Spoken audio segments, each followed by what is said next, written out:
In some absolutely massive breaking news, the Wall Street Journal has reported that Vince McMahon, the former chairman and CEO of WWE, who stepped down earlier this year after multiple sexual misconduct allegations and an inquiry into his conduct, is intending on returning. Vince wants back in WWE. Nope, that's not a lie. That's not hyperbole. This is according to the Wall Street Journal. Here's a quote from the report. It says, and I quote, the 77-year-old Mr. McMahon also has told people that he intends to make a comeback at WWE. According to the people familiar with his comments, he has said that he received bad advice from people close to him to step down, and that he now believes that the allegations and investigations would have blown over had he stayed. There is so much happening with this. So there is more on some progress on litigation and legal action against McMahon, but I will get to that in a second. But the big, from a wrestling standpoint, the big story here is obviously that Vince McMahon is telling people close to him that he intends to return, and this has gotten out. And now, after months of Triple H being in charge, him putting his people in place, him bringing back people that were fired by Mr. McMahon directly, it seems like all of this now comes into doubt. All of it comes into question, because one thing is undeniable. As big a scumbag as Vince McMahon is, the one thing you cannot deny is the amount of power he wields in WWE and in wrestling as a whole. He has been an institution. And remember, the only reason that Triple H is in charge now is because Vince McMahon willingly, and according to this report, he was given bad advice. I disagree. I think he was given great advice for both the company and everyone else to step down. But I digress. But it seems like Vince McMahon thinks that this bad advice, quote, to quote him, is the issue here and not his behavior. This is absolutely insane. I need to say that, first of all. The idea, the very idea of Vince McMahon coming back into power in some way, which, by the way, there's a lot of hoops to jump through, even if that were to happen. Now that the story's out there, I think it's even harder for Vince to manipulate that into happening, because it's going to spook the investors. It's going to spook the shareholders. After all of this, after willingly stepping down, after these allegations that have been hidden for years coming to the surface, it would be very unprofessional and create great uncertainty as far as the stock market goes for the company. That's why I think now it's going to be harder than ever for him to come back. But if anyone can do it, it is this guy.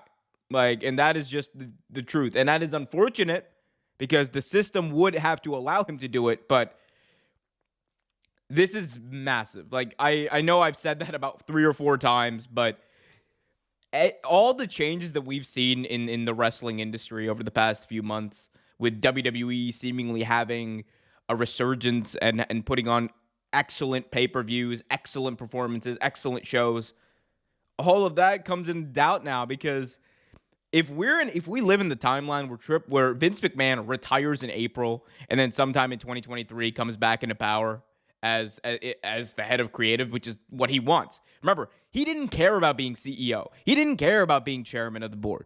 Vince McMahon cared about being involved in production and being involved in the creative process. That is what he cared about. He cared about being in charge there, because that's where he wielded power. That's where he could show his power, and that's where he could show his vision, for better or worse. And a lot of times, especially recently, it was worse.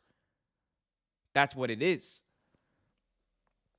Now, Wall Street Journal also reports that recently that New York has recently opened a 1-year window that allows victims to file sex abuse lawsuits based on decades-old claims.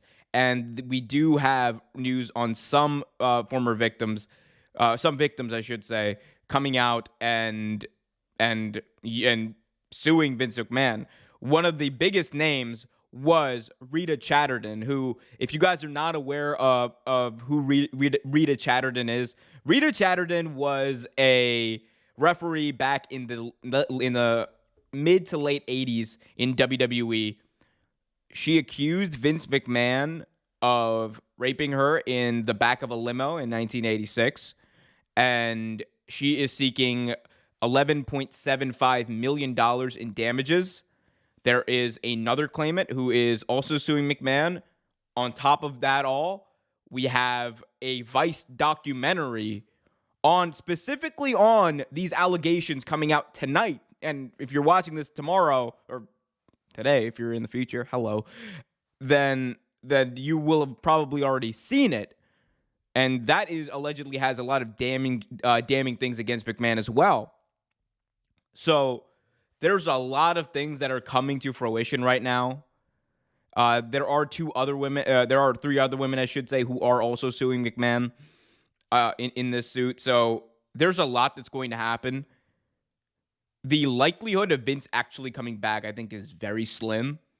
Again, especially since it got out, and the fact that these lawsuits are moving forward, I think that just kind of kiboshes that from the beginning. But it takes a very cynical, narcissistic person to think that they can just have this blow off and blow past them and keep moving on and being in control when they shouldn't be, when they abuse their power and they lost that privilege, because it's a privilege to do what Vince McMahon did, to be in charge of people, to have that power over them, that you're fired or you're not. This is a famous phrase. And then to abuse that power is what he chose to do. So, do I feel sorry for Vince McMahon? No. And if you do, I don't know what to tell you. He should not be allowed back in WWE. Ever. And look, the reality is he's probably having conversations with people in WWE every day. This is a man who was famous for saying that he was going to die in the chair, to quote him. You think he's not talking to people every day? You think he's not trying to get in people's ear, trying to influence something? Of course he is. He doesn't know anything else. He's been doing this for 50 years. What happens next, I don't know. All I do know is that 2022 has been the most action jam-packed year as far as wrestling news goes. You have the return of Stone Cold Steve Austin at WrestleMania, which was completely overshadowed by the return to WWE of Cody Rhodes. You had Vince McMahon, these allegations, and then on top of that, you had Vince McMahon's retirement. Then you had Brawl Out and everything that followed that, and now you have this. I don't think it's anyone who should be in doubt of me saying that this has been the craziest, I should say, news year in wrestling. Like, there has been nothing that compares to the amount of news and information that has come out this year. I hope things slow down next year, but I also don't, because then I get to bring you awesome videos like I do on this channel all the time. So if you guys want to get notified whenever new videos release, be sure to hit that notification bell, subscribe as well, and be sure to hit that like button if you liked this content, and go check out some more videos that we have in the archives. Until next time, keep it real.